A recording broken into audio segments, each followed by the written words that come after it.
തിരുവനന്തപുരത്ത് 22കാരനെ കാണാതായി. പേട്ട സ്വദേശി ഷാനു ഷാഹുലിനെയാണ് ഇന്നലെ മുതൽ കാണാതായത്. പേട്ട പോലീസ് കേസെടുത്ത് അന്വേഷണം ആരംഭിച്ചു.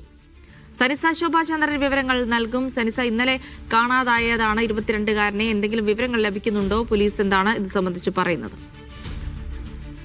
ജിൽസി, ഇപ്പോൾ കിട്ടിയ ഏറ്റവും പുതിയ വിവരം ഇയാളെ കണ്ടെത്തി എന്നതാണ്. ഈ 22കാരനെ കണ്ടെത്തി. വലിയ ശാലയിൽ നിന്നാണ് ഇയാളെ കണ്ടെത്തിയത്. ഇന്നലെ 10:15 ആയിരുന്നു പേട്ടയിലെ ഇയാൾ ജോലി ചെയ്തു പോന്നിരുന്ന ടയറും പലവ്യഞ്ജനവും ഒക്കെ വിൽക്കുന്ന കടയിൽ നിന്ന് ഇയാൾ ഇറങ്ങിപ്പോയത്.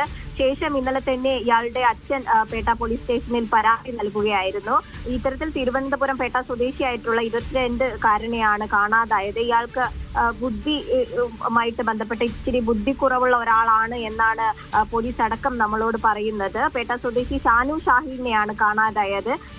ഇന്നലെ തന്നെ പോലീസ് ഇയാൾക്കായിട്ടുള്ള തിരച്ചിൽ ആരംഭിച്ചിരുന്നു. ഇന്ന് ഇയാളെ വലിയ ശാലയിൽ വെച്ച് കണ്ടെത്തിയിരിക്കുകയാണ്. ജിൽസി, ശരി. തിരുവനന്തപുരം പേട്ടയിൽ നിന്ന് കാണാതായ 22കാരനെ കണ്ടെത്തിയിരിക്കുന്നു എന്നുള്ള വിവരമാണ് സനിസ നൽകി.